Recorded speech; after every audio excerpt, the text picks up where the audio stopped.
Então, continuando aqui a nossa abordagem, revisando um pouquinho o que foi dito na aula anterior, né? Eu expliquei um pouco da estrutura federativa do Brasil, abordamos que o poder legislativo da União, ele é bicameral, né? Nós temos o Congresso Nacional que se subdivide em Câmara dos Deputados e Senado Federal, e abordei também que um órgão auxiliar do poder legislativo é o Tribunal de Contas, tá? No âmbito dos estados, o poder legislativo é formado pela Assembleia Legislativa, e temos também um órgão auxiliar, que é o Tribunal de Contas do Estado. E nos municípios, o órgão político do Legislativo é a Câmara dos Vereadores. Professor, nós temos Tribunal de Contas nos municípios? Bem, a Constituição vedou a nova criação de tribunais de contas nos municípios, e são poucos, o Estado de São Paulo, e, enfim, poucos estados têm em um município específico, salvo engano, na Bahia, em Minas Gerais, não tenho certeza, eles têm Tribunal de Contas do município. Nós tínhamos no estado do Ceará o Tribunal de Contas dos municípios, que foi extinto há alguns anos, né? Foi extinto esse órgão, e aí todas as atribuições foram repassadas para o Tribunal de Contas do Estado. Ele controla, então, toda essa parte de financeira, e gastos, etc., é feito pelo Tribunal de Contas do Estado. Claro que eu lembrei a vocês que essa atribuição do Tribunal de Contas, ela tinha todo um suporte constitucional lá pelo artigo 70 e seguintes da Constituição Federal. Acho que vale a pena vocês darem uma olhada, anotem aí. Mas as contas finais de um governador e de um prefeito, elas são levadas, é feito um parecer, e elas são levadas para a Câmara dos Vereadores e para a Assembleia Legislativa. Tá? Então, as câmaras de vereadores aprovam ou não as contas de um prefeito, e a Assembleia aprova ou não a conta de um governador. Lembrando que isso não impede que o Tribunal de Contas aplique multas contra os gestores, secretários, o próprio governador e prefeito, etc. Suspenda contratos, dentre outras questões. Visto o legislativo, nós também abordamos um pouco do executivo. Na União, presidente da República em ministérios, estado, governador e secretarias, e no município, prefeito e secretarias. Abordei para vocês que a nossa forma de estado no Brasil, ela é federada, né? Nós temos um poder político compartilhado dentro do território. Então, nós temos o poder público, o poder político do ente União, poder federal, nós temos o poder dos entes estados, né? E o poder dos municípios, além do Distrito Federal, logicamente. Então, nós temos essa estrutura federalista e compartilhada. Cada ente, seja União, seja Estado, seja município, seja Distrito Federal, vai ter uma competência definida e delimitada pela Constituição. Então, vocês têm que olhar o texto constitucional para verificar o que compete a cada ente. Abordei com vocês também que algumas atribuições são compartilhadas, né? Enquanto que nós temos atribuições privativas da União, privativas do Estado e privativas de um município, nós temos outras que são privativas, que são comuns à União, Estados e municípios, como, por exemplo, a questão de saúde. Nós estamos passando no momento de crise sanitária, né? Nós temos uma proteção de saúde que ela é prevista na Constituição Federal, no artigo 23, comum tanto à União como aos estados e aos municípios. Ok? Depois de falar da estrutura do Legislativo e do Executivo, eu falei para vocês um pouco do Poder Judiciário e chamei a atenção que o Judiciário, apesar dele ter órgãos da União e dos estados, nós não temos órgãos do Poder Judiciário dos municípios, não existe Poder Judiciário municipal. Tá? Nós temos Poder Judiciário atuando nos municípios, vários órgãos da União, dos estados, mas não são órgãos do Poder Público Municipal. Tá? Então, essa estrutura federativa que há o compartilhamento dos três poderes, existem os três poderes na União, existem os três poderes dos estados e no Distrito Federal, mas nos municípios só existe legislativo e executivo. Tá? O judiciário ele não tem na estrutura própria dos municípios. Olhando um pouco para essa figura aí do Poder Judiciário, eu expliquei para vocês que a Justiça Federal, aliás, que a Justiça da União, né? Ela vai pegar a maior parte dos órgãos e a Justiça do Estado é só esse lado esquerdo aqui, que tem Tribunal de Justiça e Juízes de Direito, tá? Aqui é a Justiça Estadual, mas a Justiça Estadual ela contempla a maior parte das atribuições do Poder Judiciário no Brasil. Nós temos muito mais juízes aqui na Justiça Estadual do que somando todos os outros juízes desses outros órgãos do Poder Judiciário, tá? Então, eu falei para vocês que nós temos uma competência aqui do lado direito, né? Primeiramente, da Justiça Militar, que é o Superior Tribunal Militar, e as auditorias militares, né? As juntas militares. Então, essa justiça vai julgar tão somente as questões que envolvam crimes praticados pelos membros das Forças Armadas. Ao lado, nós temos a Justiça Eleitoral, que vai julgar as questões que envolvam mandatos eletivos, propaganda eleitoral, etc. Ao lado, temos a Justiça do Trabalho, que envolve a ação entre empregado e empregador. Na verdade, aí não tem a relação entre servidor público, tá? Porque servidor público ele não é empregado.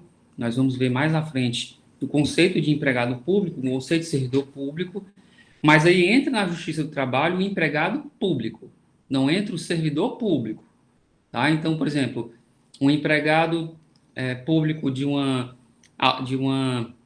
empresa pública ou sociedade de economia mista, Banco do Brasil, Petrobras, Caixa Econômica Federal, Correios, isso sim é discutido na Justiça do Trabalho. Mas os servidores públicos, por exemplo, eu sou servidor de uma autarquia, professor, né? Sei lá, qualquer servidor público da Receita Federal, das secretarias da Fazenda, enfim, dos órgãos municipais, estaduais ou federais, eles vão ser julgados ou pela Justiça Federal, se for servidor público de órgão ou autarquia ou fundação pública da União, ou vão ser julgados na Justiça Estadual, se forem servidores estaduais ou municipais. Ok?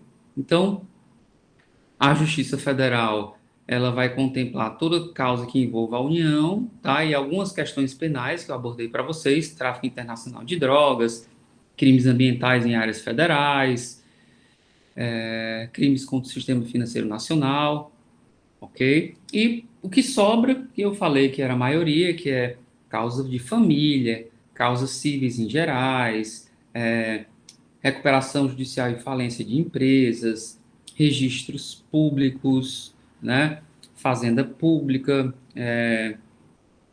infância e juventude, vara de trânsito, vara de tóxicos, vara de sucessão, dentre outras. Então, a maior parte dos processos chega aí na Justiça Estadual. Falei também para vocês que os processos a priori são ajuizados aqui na primeira instância, lá embaixo, né? E eles vão subindo a partir do momento que as partes manejam recursos. Tá? A priori existe o duplo grau de jurisdição, porque os juízes são seres humanos, todo mundo erra, né? Então, por um erro, a parte pode recorrer. Lembrando para vocês que eu falei que em alguns casos a ação já é ajuizada numa instância superior e é a Constituição Federal que vai determinar essa competência aí. Então, por exemplo, compete ao STJ julgar o governador do estado pela prática de crime, compete ao Supremo Tribunal Federal também julgar o presidente da República, deputados federais, etc., pela prática de crimes comuns, tá? Já crime de responsabilidade e impeachment, isso varia. A União, né, o Congresso Nacional tem uma forma de julgamento, a Câmara primeiro autoriza, o Senado que julga, né? Nos estados é um pouco diferente, é um tribunal composto de desembargadores e deputados estaduais, então isso tem uma diferença. Ok? Na verdade, não é explicar, o meu objetivo não é explicar todas essas questões processuais, mas mostrar um pouco do Poder Judiciário. Faltou, na aula passada, que ainda não deu tempo, comentar um pouco do CNJ, tá? O CNJ ele é um órgão auxiliar da justiça, ele não está nessa estrutura aí, porque ele não está nem acima nem abaixo desses órgãos. Na verdade, ele poderia estar ao lado ali do Supremo Tribunal Federal, não no sentido de hierarquia, mas no sentido de que ele vai, primeiramente, ele vai normatizar a maior parte das questões administrativas e funcionais do Poder Judiciário. Então, ele edita resoluções sobre cadastro de processos, sobre campanhas do Poder Judiciário, ele organiza calendário, etc. Então, ele é um órgão que auxilia o Poder Judiciário em várias questões administrativas, bem como também questões disciplinares, apesar de que cada órgão do Poder Judiciário, cada tribunal vai ter a sua corregedoria, digamos assim, né? O Conselho Nacional de Justiça também vai funcionar aí como instância recursal de questões que envolvam processos disciplinares, tá? Então, mas é um tribunal que fica atuando numa esfera administrativa, tá certo? E não jurisdicional. Não é qualquer cidadão que vai poder procurar o CNJ para verificar o seu caso. Ele pode até procurar o CNJ para fins, o meu processo está demorando bastante. Então, uma reclamação de morosidade, isso pode ser feito aí no CNJ. Uma denúncia de corrupção, etc. Alguma pergunta até aqui? Deixa eu abrir o chat só para ver se... Enfim, não, aqui as perguntas são mais de outras questões. Eu também não falei para vocês dos juizados especiais, tá? Os juizados especiais, pessoal, eles foram criados em 1999 com o papel de tentar desafogar um pouco o poder judiciário. E foram criados, num primeiro momento, juizados especiais estaduais. Então, é como se você olhasse ali para a justiça estadual, e do lado esquerdo tem TJ e juiz de direito. Esses juizados especiais é como se fossem juiz de direitos. E foram criadas espécies de varas, né, secretarias, só que são juizados especiais em bairros. Então, cada estado, cada município isso depende muito. Quem organiza a justiça estadual é o Tribunal de Justiça. Então, tem que ver a forma pelo qual os tribunais de justiça organizam esses juizados especiais. Né? Tem essa questão de comarca, que eu até abordei um pouco para vocês. Então, por exemplo, vou dar o caso de Fortaleza. Né? Em Fortaleza nós temos, sei lá, um pouco mais de 30 juizados especiais.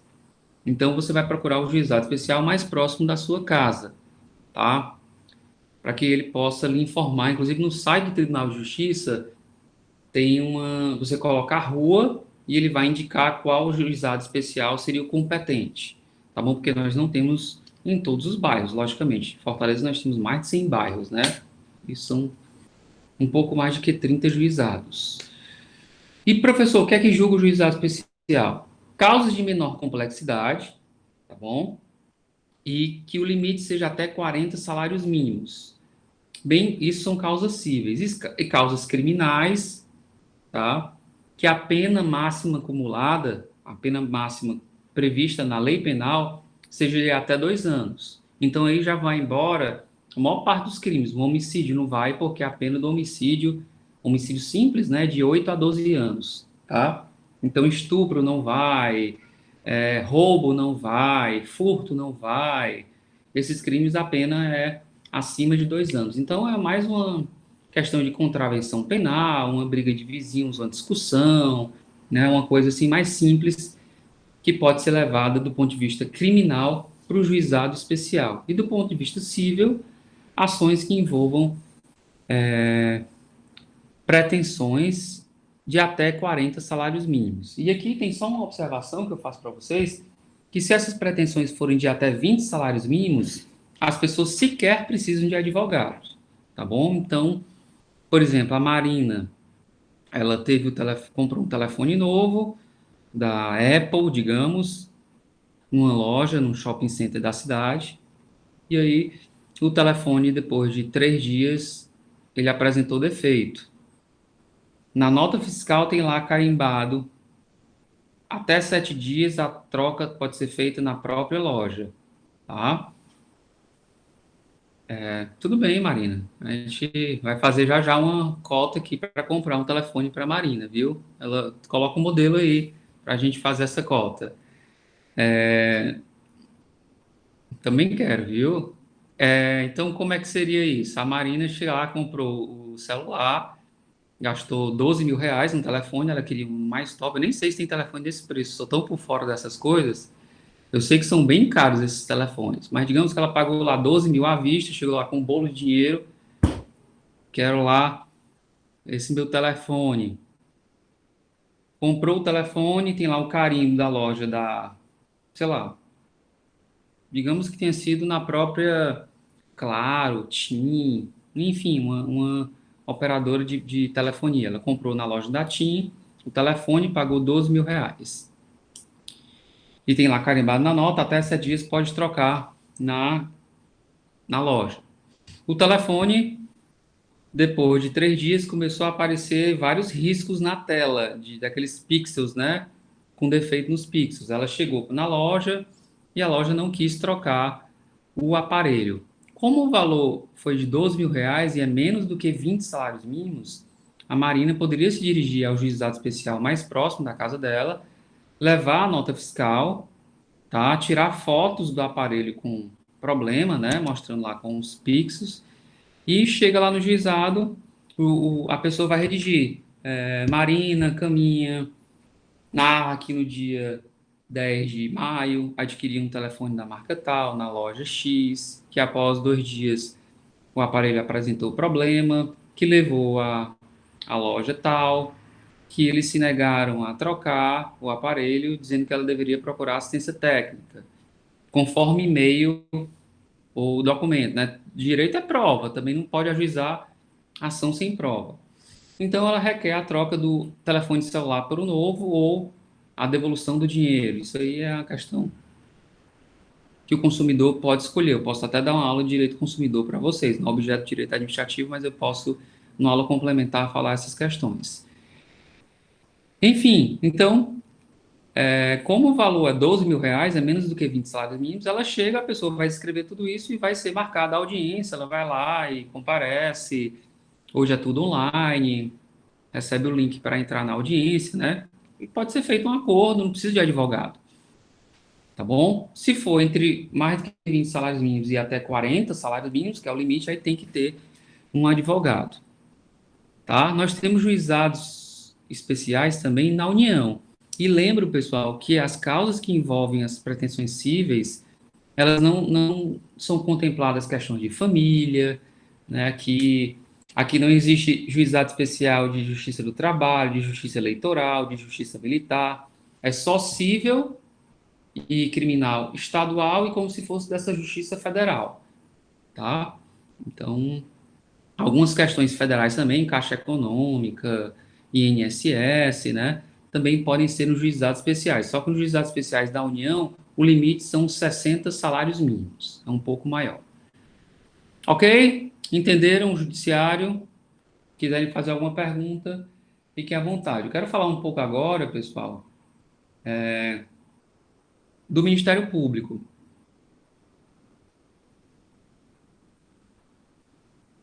Não sei se está dando, posso dar um pouco mais de zoom aqui.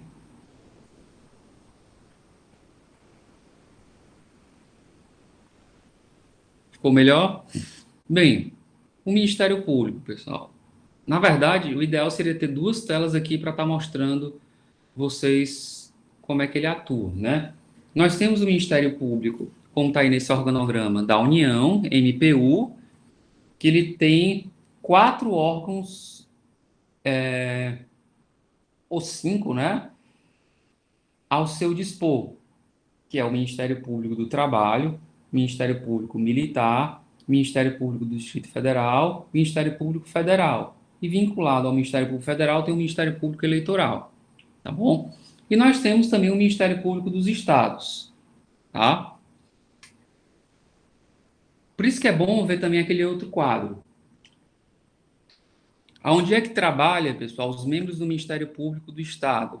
Os membros do Ministério Público do Estado, logicamente, vão trabalhar na Justiça Estadual, tá? Então, pense na Justiça Estadual, não são juízes de direito e tribunais de justiça? Então, o Ministério Público do Estado vai atuar lá. E o Ministério Público da União é só você pensar nos outros órgãos da Justiça. Nós não temos a Justiça Militar, então o Ministério Público Militar vai atuar na Justiça Militar. Nós não temos a Justiça do Trabalho, então o Ministério Público do Trabalho vai trabalhar lá. Nós não temos a Justiça, na verdade nem falei, mas é como se fosse Justiça Estadual, né? Nós não temos a Justiça, o Tribunal de Justiça do Distrito Federal, então é uma peculiaridade o Distrito Federal, tá? Então o Ministério Público do Distrito Federal vai trabalhar lá no Tribunal de Justiça do Distrito Federal. E o Ministério Público Federal vai atuar na Justiça Federal. Tá certo? Professor, o que é que faz o Ministério Público? O Ministério Público, pessoal, é uma função, ele não é órgão do judiciário. A primeira coisa que eu tenho que chamar a atenção para vocês é isso, tá? Não é órgão do judiciário. É órgão do executivo, professor? Não. Ele não faz parte nem do executivo, nem do legislativo, nem do judiciário. É um órgão independente, tá? Agora, a sua atuação, ela é sobretudo no Poder Judiciário. Sobretudo, não é exclusiva, tá? Até porque nós temos várias questões que envolvem a administração pública e o Ministério Público atua. Ele recomenda, tá? Por exemplo, digamos que na Universidade Federal X, a reitoria proíbe que as mulheres usem saia. Digamos, uma coisa assim bem machista, né?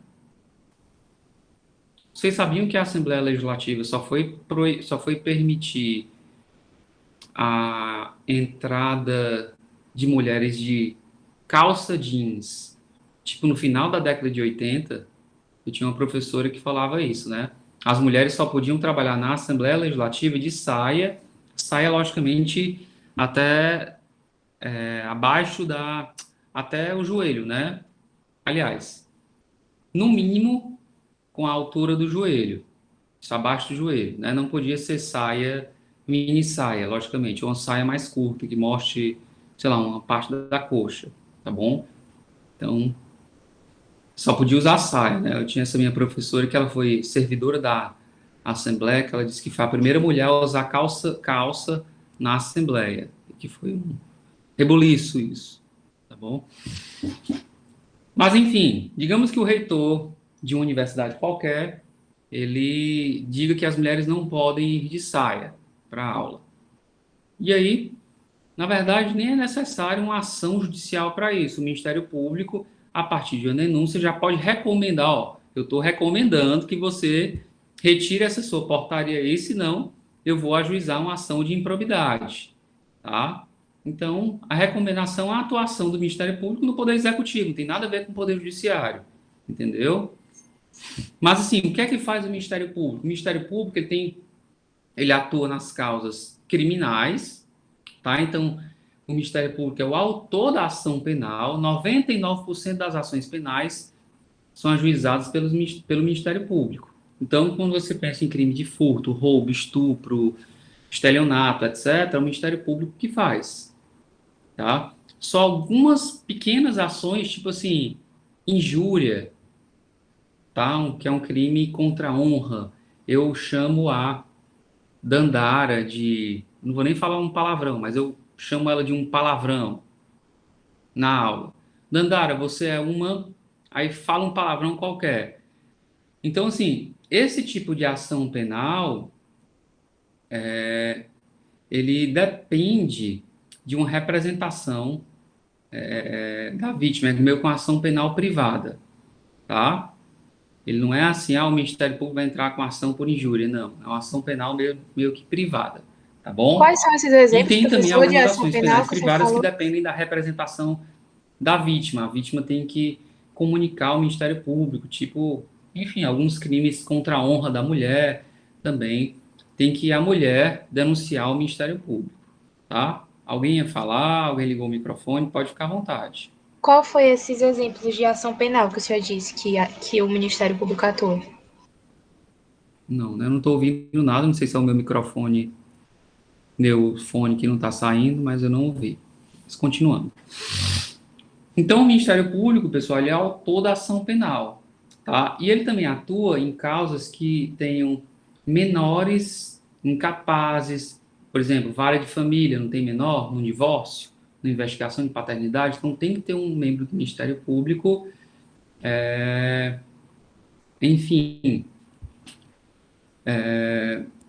atuando para proteger os interesses dos menores e dos incapazes. Deixa eu tentar abrir aqui o chat para ver se tem alguma pergunta. Vou deixar aberto aqui. Ok? Então, o Ministério Público atua nessas causas em que há menores ou incapazes e também atua em causas de interesses difusos ou coletivos, proteção do meio ambiente, tá? Ações que envolvam o direito do consumidor, que é um número indeterminado de pessoas, uma ação contra uma companhia telefônica porque ela está fazendo uma propaganda abusiva, tá? E ela está perguntando quais são as ações penais que o senhor deu como exemplo, não sei por que não saiu o áudio, Johanna. Está falando de ação penal na qual o particular tem que ajuizar, né? Tipo crime de injúria, tá bom, Johanna? Crime de injúria depende da atuação do particular, ok? Não é um Ministério Público que recebe um boletim de ocorrência de injúria que ele vai ajuizar a ação.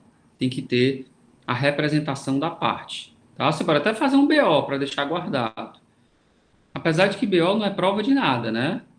Tá bom? BO não prova muita coisa. Se eu chegar, por exemplo, chego hoje na delegacia e faço um BO contra a Rosa, dizendo que a Rosa, sei lá, uma coisa qualquer, a Rosa me deu um tapa e me ameaçou. Aí eu faço lá um BO.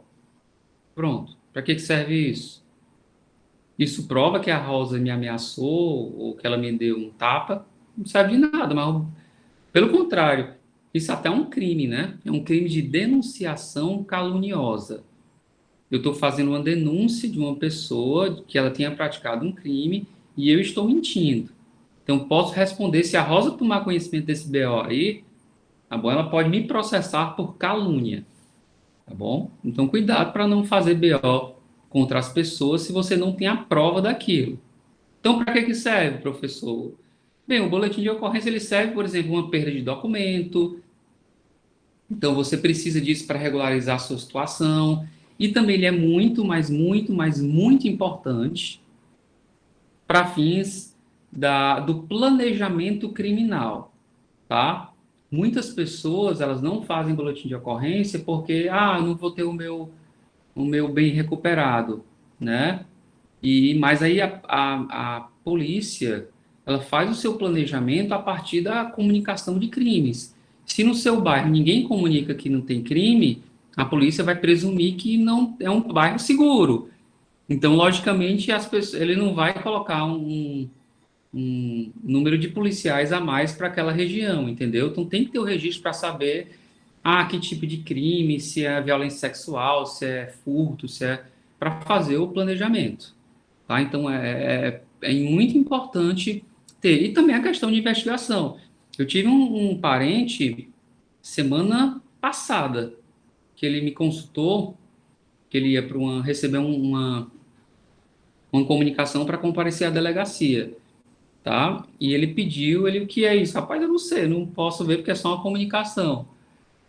Aí eu pedi para que ele fosse lá na delegacia para pegar uma cópia do BO, né? Eu falei isso. Ele foi, e o que aconteceu? Ele comprou um telefone no site OLX, um iPhone, sei lá, desses, por R$ 4.300 e o telefone era roubado, tá? Então, assim, ele teve que devolver o telefone. Através do código do e-mail, a pessoa que foi roubada, ela denunciou, levou o código do e-mail, a delegacia mandou um ofício para as companhias telefônicas, elas retornaram, esse telefone aqui, esse e-mail está cadastrado na linha tal do telefone dessa pessoa.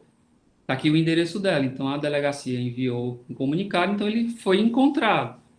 Tá? Então, assim, serviu o BO, que teve um desdobramento e a pessoa recuperou o telefone. Na verdade, teve cartão de crédito, teve dinheiro roubado e tal. E esse meu familiar perdeu o telefone, tá? assim, é uma situação que muitas pessoas cairiam, até porque o telefone não foi comprado por um preço barato, foi o preço mesmo de que valia, né, o telefone. E assim, é muito complicado você comprar um telefone pelo preço que vale e achar que ele é furtado e tal. E assim, é até um aviso, né, para comprar bem, sobretudo telefone, né, por esses sites, que é muito difícil você saber se o telefone foi roubado ou não. Como é que você vai saber, né? É muito complicado você ter essa informação. É melhor comprar novo ou comprar de uma pessoa conhecida, tá? Eu não compraria através desses sites, tá certo? Então, assim, a ação penal, pessoal, ela é feita pelo Ministério Público, ações que envolvam menores incapazes, então, vara de família, ele atua, vara da infância e da juventude, dentre outras, tá? Então, só para fins de nomenclatura, só para vocês verem como é complicado.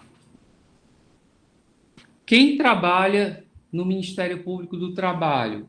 O membro do Ministério Público. É lógico que lá tem servidor técnico administrativo, etc. Mas quem trabalha no Ministério Público do Trabalho, o membro do Ministério Público é chamado de procurador do trabalho, tá? Não é procurador de trabalho, não é o desempregado que é procurador de trabalho. A pessoa na balada, você chega, faz o quê? Não, eu sou procurador de trabalho. Isso é o desempregado, ele é procurador de trabalho, tá bom? Estou falando de procurador do trabalho, ele exerce o cargo do Ministério Público, tá? Concurso público federal ou estadual, está vinculado ao Ministério Público da União, todos esses são federais, tá? Procurador militar, Ministério Público Militar, procurador do Distrito Federal, tá? No Ministério Público Federal é procurador da República, tá bom? Lembra lá, Força Tarefa da Lava Jato, os procuradores da República e tal, Ministério Público Federal, tá bom? E Ministério Público Eleitoral, procurador eleitoral. Os procuradores eleitorais são procuradores da República que atuam na área eleitoral, tá certo? E no Ministério Público dos Estados? No Ministério Público do Estado nós temos os promotores de justiça. Olha, o nome procurador é diferente. Eu não vou cobrar isso na prova, tá? É só uma questão de nomenclatura que eu acho importante vocês conhecerem. A palavra procurador, ela é muito genérica, né? Que tem procurador do trabalho, procurador da República, procurador militar, procurador do Distrito Federal. No Ministério Público dos Estados são os promotores de justiça, tá certo? Que atuam nas varas lá, cíveis, criminais, de família, etc. Na segunda instância, tá? Na segunda instância da Justiça Estadual, que é onde ficam os desembargadores, os membros do Ministério Público são chamados de procuradores de justiça. Olha como é complicado, né, essa nomenclatura. Então, promotor na primeira instância, atua nas varas, e os procuradores de justiça, é como se fosse promovidos, eles atuam lá no TJ. Tá bom? Então, a palavra procurador, ela é muito complicada. Ok? Só um detalhe, Ministério Público da União e Ministério Público dos Estados, o chefe, qual é o nome do chefe do procurador, o chefe do Ministério Público da União? É o Procurador-Geral da República, né? Aquele Augusto Arras, sempre sai na imprensa, né? E o chefe do Ministério Público dos Estados é o Procurador-Geral de Justiça, PGJ, tá bom? Então, visto um pouco o Ministério Público, que ele atua sobretudo no Poder Judiciário, mas atua também no Poder Executivo, tá bom? Ou até no Legislativo, ele pode recomendar. Vamos agora falar um pouco da advocacia pública. Eu vou mandar para vocês essa nota de aula atualizada, ok? A advocacia pública, nós temos a advocacia da União, a advocacia dos estados e a advocacia dos municípios. O que é que faz o advogado, pessoal, da União, do estado, do município? Ele defende o município, defende a União, defende o estado, tá? Olha aí como a palavra procurador, ela é complicada, porque o procurador pode ser membro do Ministério Público e o procurador pode ser membro da advocacia pública. Então, falar que o cara é procurador é muito procurador de quê? Da onde? Tá? Outro detalhe importante. a advocacia pública, ela faz parte da estrutura do poder executivo. Enquanto que o Ministério Público não faz parte de nenhum dos poderes, a advocacia pública é órgão do executivo, tá? Então, por exemplo, vamos para um município. No município não tem a Secretaria de Cultura, Secretaria de Educação, Secretaria... Tem um órgão lá que é a Procuradoria do município, tá? E o que é que fazem os procuradores do município? Eles são advogados do município. Se alguém processar o município, ele que vai defender o município, tá? Ou então ele ajuiza ações em prol do município, uma ação de execução fiscal cobrando tributo, uma ação de reparação de danos contra uma pessoa que bateu num veículo do município, enfim, ações dessa natureza, tá? No Estado, temos os procuradores do Estado e os procuradores que atuam em autarquias estaduais, por exemplo, procurador, pega uma autarquia estadual, a DER, Departamento de Estradas e Rodagens, é uma autarquia, tá? DETRAN, é uma autarquia, então tem concurso para procurador do DETRAN, tá certo? Advogado do DETRAN, tá bom? E tem na União também, temos vários tipos de procuradores, os procuradores federais, procuradores da Fazenda, que atuam em causas tributárias, procurador do Banco Central e agências reguladoras e advogados da União. É bem complexa a carreira, mas é como se fosse a mesma estrutura remuneratória, só muda meio que a atuação, né? Então, os procuradores da Fazenda vão atuar nas questões tributárias da União, os procuradores federais atuam nos mais diversos órgãos da União, tá? E, enfim, é por aí. Entenderam? Então, temos também, pessoal, a Defensoria Pública. Eu nem coloquei aí, mas a Defensoria Pública, eles são os defensores públicos, eles vão ser advogados de pessoas que não têm dinheiro para pagar um advogado. Vocês estão me ouvindo? Sim, o senhor tá ouvindo a gente também? Ah, tá bom, porque está congelada a tela, desculpa. E eu não estou vendo a Rosa, tá? Agora eu estou vendo a Rosa. Ah, é que eu desliguei a câmera, minha Não sei se cachorrinha estava tá correndo desligada a aqui. câmera. É minha Enfim, cachorra. aí minha câmera ficou aqui congelada.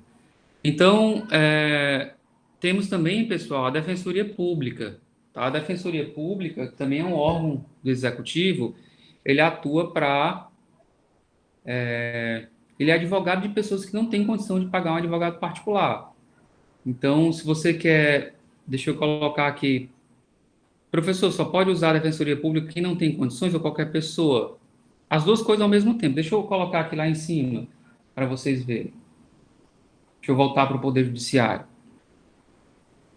Então, nós temos duas defensorias públicas, a Defensoria Pública da União e a Defensoria Pública dos Estados. A Defensoria Pública do Estado vai ajuizar a maior parte das ações, que são aquelas ações da Justiça Estadual. Então, divórcio, reparação de danos, etc., ou seja, a maior parte das causas. E a Defensoria Pública da União vai atuar nas outras, que é a Justiça Federal. Tá?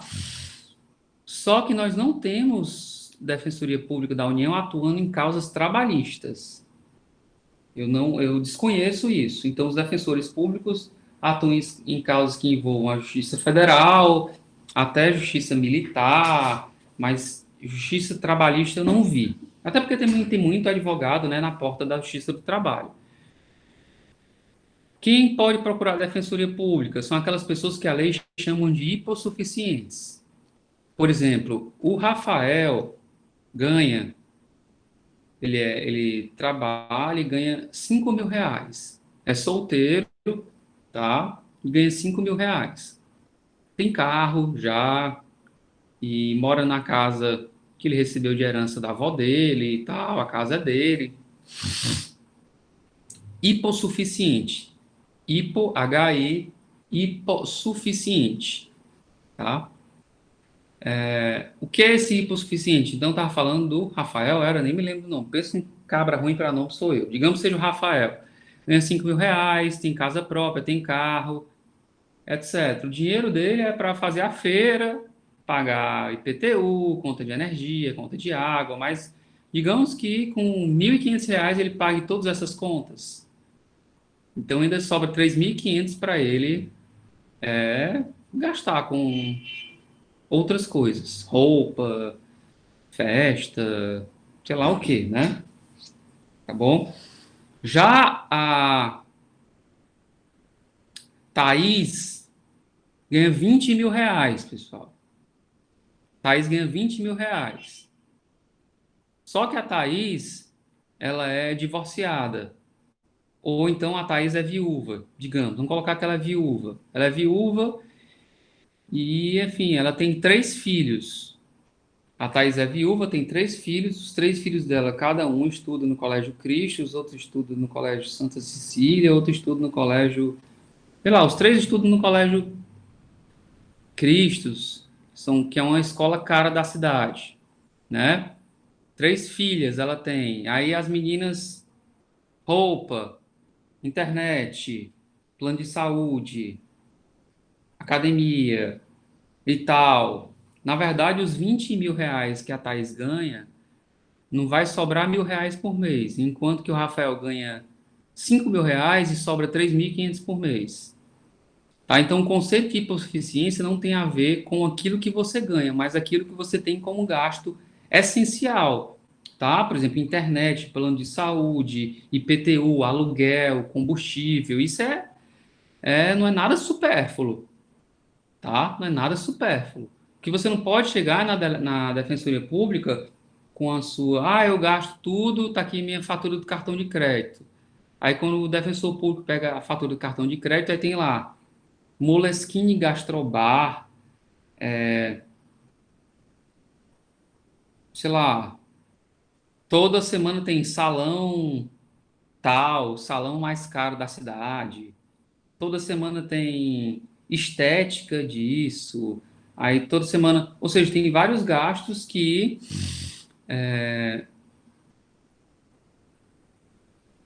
o que eu falei primeiro foi um restaurante caro da cidade, restaurante, tá? Então, isso. Esse restaurante aí que a Thaís colocou é tipo um bar-restaurante. Então, se tem no cartão de crédito que ela vai sempre para esse bar, para esse restaurante, na verdade ela não tem uma dificuldade financeira, né? Se ela pode pagar muito por um restaurante, ela vai 3, 4 vezes por mês, por que que ela não pode pagar um advogado? Então, ela não vai poder conseguir acesso à defensoria pública, tá bom? Então, o hipossuficiente é essa pessoa que não tem como pagar um advogado e ela vai mostrar com seus gastos que gasta tudo com as suas despesas básicas, aluguel, IPTU, combustível, supermercado, etc. Tá? Isso é uma pessoa hipossuficiente e pode procurar a defensoria pública. Entendido, pessoal? Beleza. Vou tirar aqui essa nota de aula e vou colocar outra.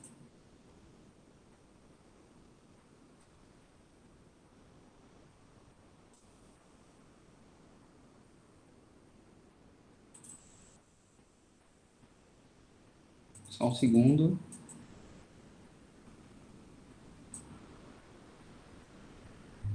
Prof,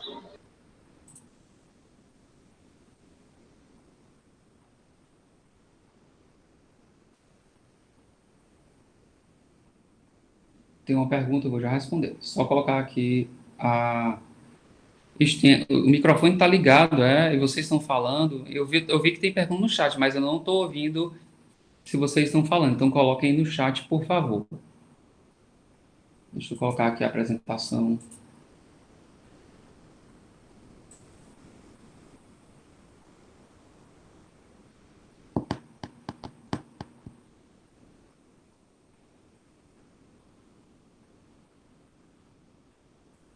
Sim, deixa eu ir aqui no chat.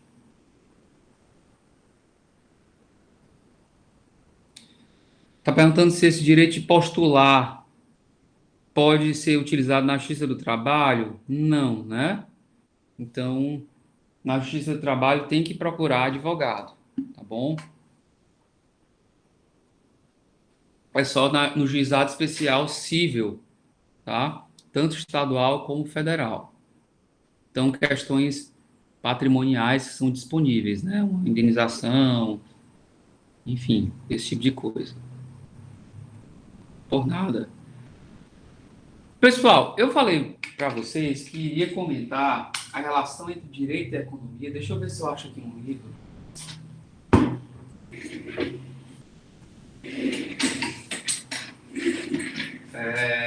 Estou falando. A relação entre direito e economia durante todo o semestre, tá? Mas, enfim, não achei agora. Tem outra estante de livro ali.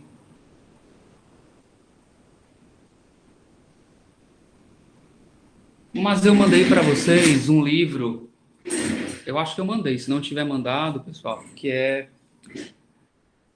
o que o dinheiro não compra, que é do Michael Sandel. Eu mandei esse livro para vocês. Manda, professor.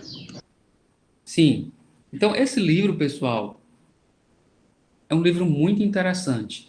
Na verdade, uma coisa que eu dou como conselho para vocês é que como é que você adquire maturidade, né, do ponto de vista de escrita? É com a leitura, tá? E assim, ler é uma questão que quanto mais você lê, mais você vai desenvolver o hábito de leitura, né? Eu não desenvolvi o hábito de leitura quando eu era criança e adolescente. Eu só vinha desenvolver esse hábito na faculdade, tá? E quando eu terminei a faculdade, eu aumentei ainda mais esse hábito de leitura. E eu vou dizer para vocês, eu comecei a desenvolver hábito de leitura lendo livro de bobagem, tá? Porque se eu for pegar assim, um livro técnico, pessoal, vou dar aqui um livro, a história, sei lá, uma biografia pesada, ou então pega lá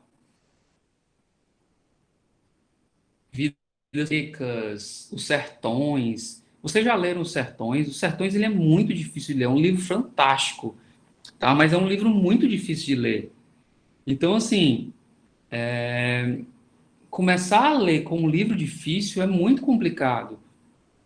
Isso bloqueia, né? Esse livro que eu estou ditando para vocês aí, O que o Dinheiro Não Compra, é um livro de linguagem bem acessível, é muito interessante. O professor Michael Sandel é um dos professores mais requisitados de Harvard, né? Ele é um professor de filosofia e ele tem um livro que é Justiça, bem conhecido, e esse outro livro dele, o que o Dinheiro Não Compra, Os Limites Morais do Mercado, ele é bem interessante. O que é que ele fala, professor? Bem, ele vai explicar um pouco dessa relação da economia com com a filosofia, com o direito e tal, mas ele vai dando vários exemplos, isso que é interessante. Então, até que ponto o mercado ele pode impor algo no nosso cotidiano, né? Até que ponto isso é moralmente aceito? Nos Estados Unidos é um país que essa questão de moral ela é muito levantada, né? Muito. Aqui no Brasil, isso é meio que deturpado, né? As pessoas chamam de mimimi, de besteira e tal. Mas, por exemplo, há uma discussão de que eu falei para vocês que nos Estados Unidos a estrutura federativa de lá é diferente da do Brasil. Então, se você pegar lá espécie de municípios, né? Tem aquela ideia de xerife, né? Que não é nem polícia e tal, não é nem uma polícia militar, é uma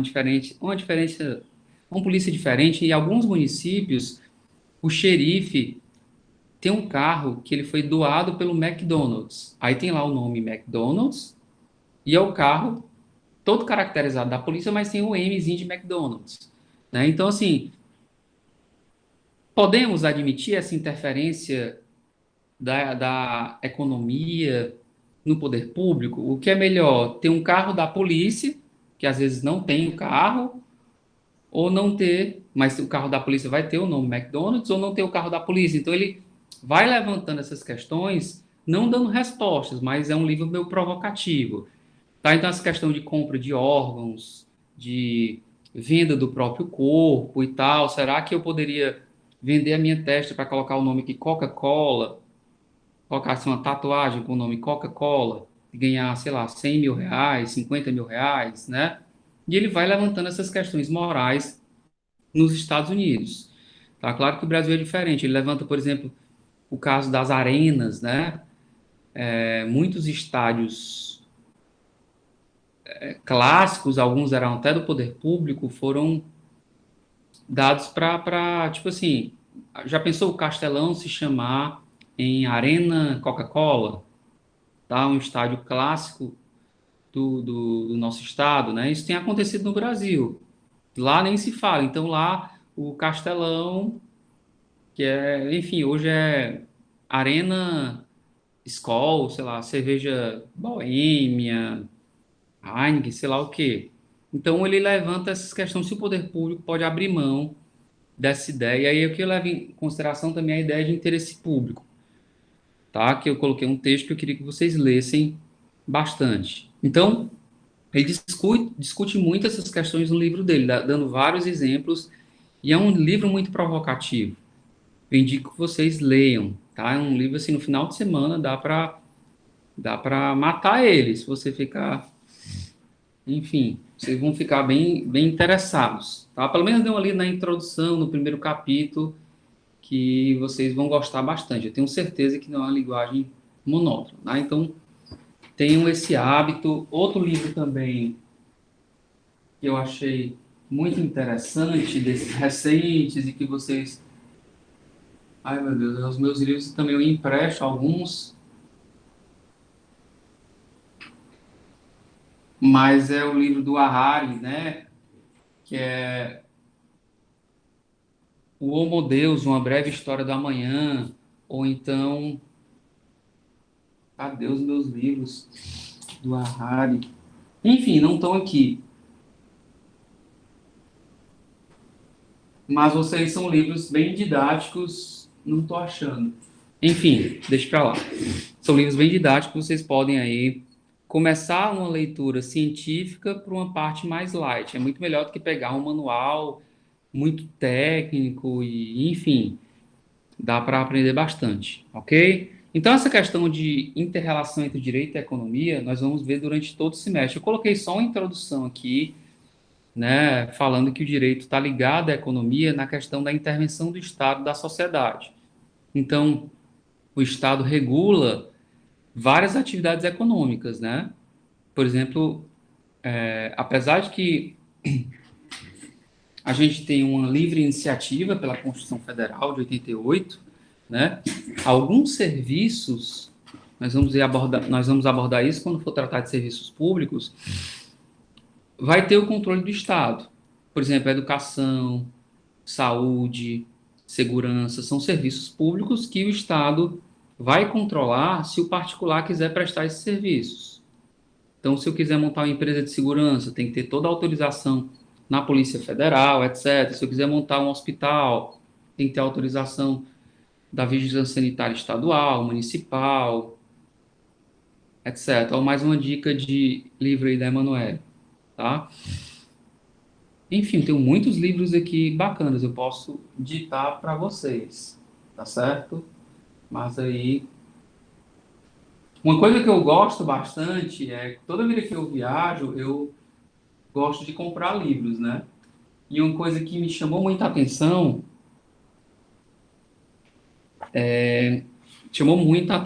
pessoal,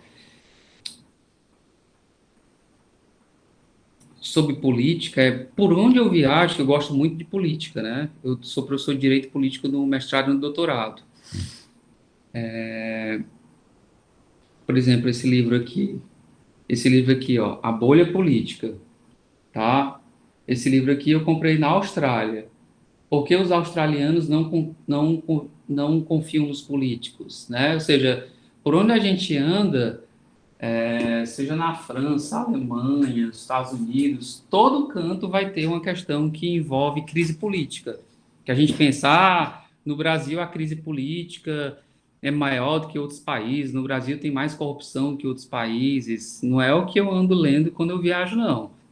Todo canto que eu vejo é uma descrença, é uma crítica, né? E isso faz parte, tá? Então, a atividade política ela é contraditória. Não percam a esperança em se interessar, não, sem assumir lado político algum. Respeito bastante a ideologia que vocês tenham, tá? Mas faz parte conhecer melhor o Estado. A política é uma atividade muito nobre, tá? Infelizmente ela é deturpada pela imprensa, ela é deturpada pelas pessoas.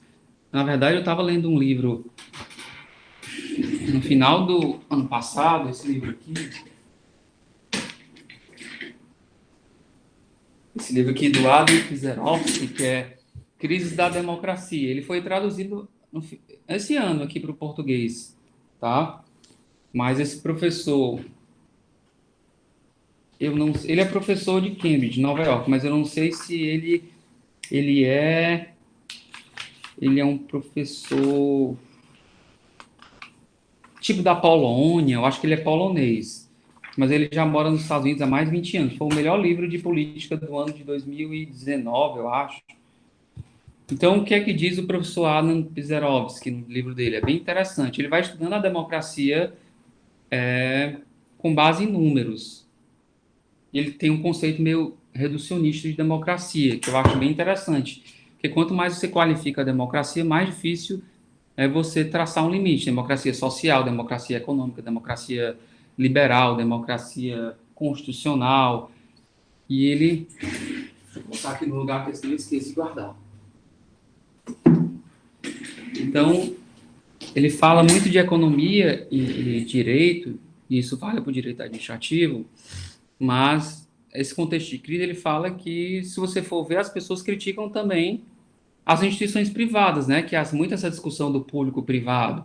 Então, as pessoas criticam igreja, as pessoas criticam bancos, as pessoas criticam empresas. Então, assim, onde é que está o bom nessa história? Você critica o Estado não presta para nada. A igreja não presta para nada. A família não presta para nada. O banco não presta para nada. O que é que presta? Só você que presta, né? Só você que é o bom nessa história. Então, relativize um pouco as críticas, tá? Tentem acompanhar notícias dos mais diversos âmbitos, esquerda, direita, se é que esses conceitos ainda são claros. Eu posso até indicar um livro do Norberto Bobbio de esquerda e direita, tá? Mas acompanhe com mais cuidado a vida política do país e sem frustrações, tá? Frustração faz parte da nossa vida, faz parte da vida amorosa, faz parte da vida familiar, faz parte da vida política também, ok? Bem, eu só queria iniciar... Bem, então dê uma olhada nesse texto, é só uma questão preliminar. Eu queria só terminar a aula de hoje falando um pouco de interesse público, tá? Deixa eu colocar aqui para vocês um texto.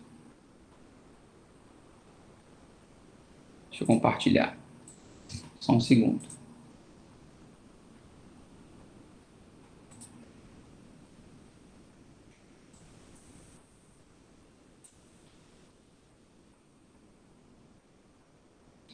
Bem, eu falei para vocês que o direito administrativo é um direito de interesse público, né? Então, esse conceito de interesse público é um conceito muito complicado.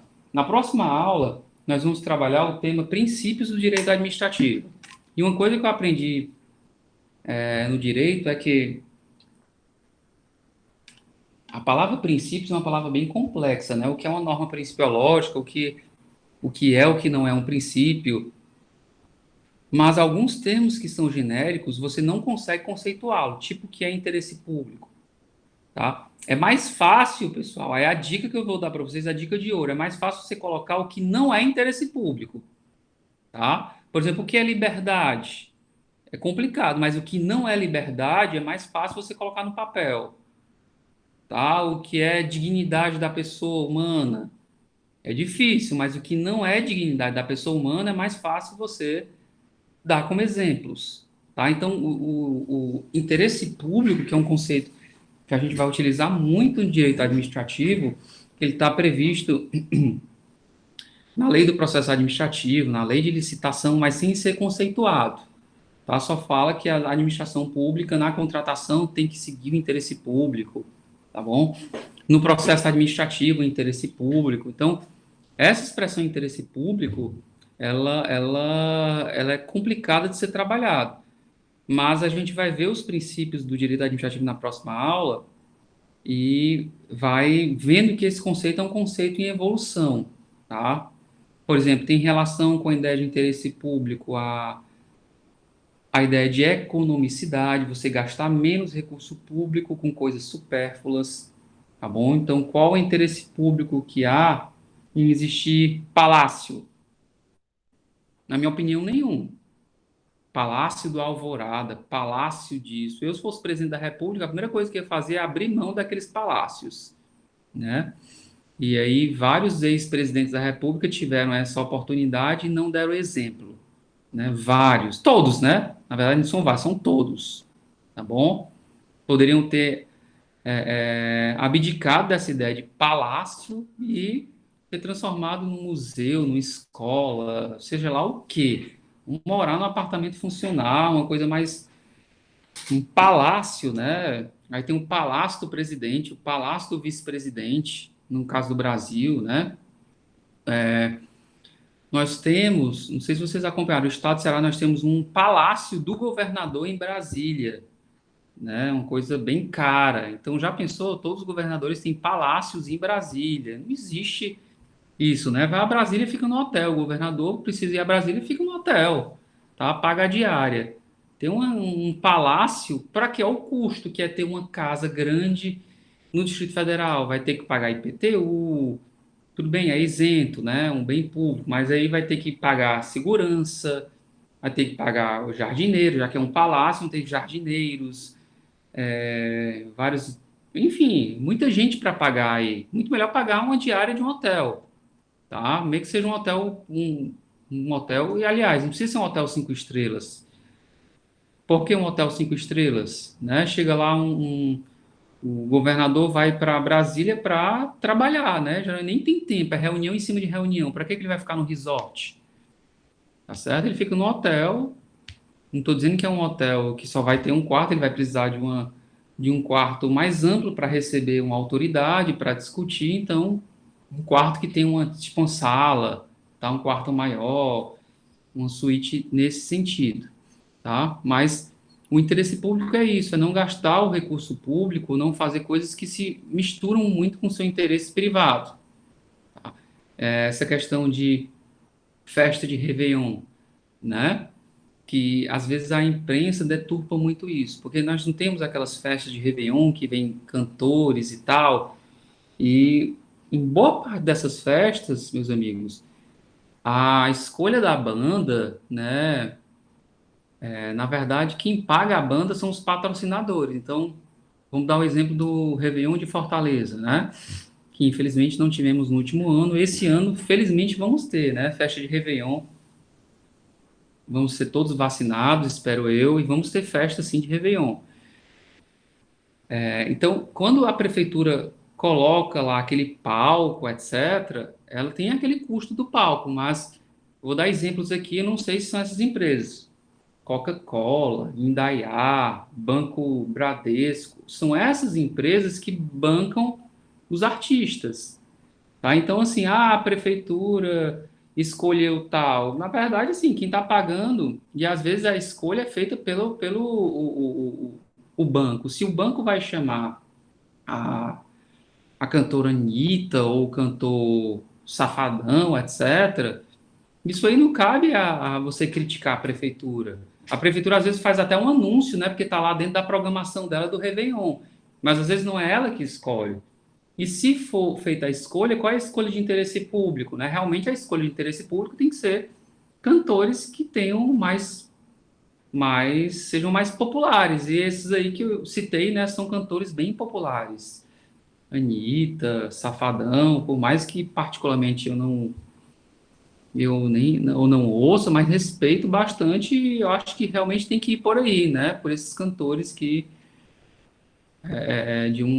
nada que seja um palco híbrido também, que tenha uma pessoa do rock, do jazz e tal, que tenha uma formação assim. Mas se a prefeitura for pagar, tenta ser o mais eclético possível, lembrando que tem que ter essas pessoas mais populares. Tá? É até uma forma de incentivar o turismo, de incentivar a vinda de pessoas, e isso é transformado em tributação, né? Mais pessoas nos hotéis, mais pessoas nos restaurantes, mais pessoas, enfim, no centro de artesanato, isso é revertido também em tributos, em riqueza para o município, tá bom? Então, isso é interesse público. E não assim, o professor Felipe Braga foi eleito prefeito de Fortaleza. Então, ele é, sei lá, louco, digamos, que eu seja amante do heavy metal, tá? Digamos, só vai ter a banda Sepultura, atração principal, aí a banda de abertura vai ser, sei lá, as bandas de heavy metal. Não, eu não posso fazer isso porque o meu gosto pessoal, né, eu não posso confundir com o interesse público. Então, esse conceito vai ser trabalhando bastante durante todo o semestre, tá? Eu vou, enfim, encerrar aqui a gravação. Só um minuto.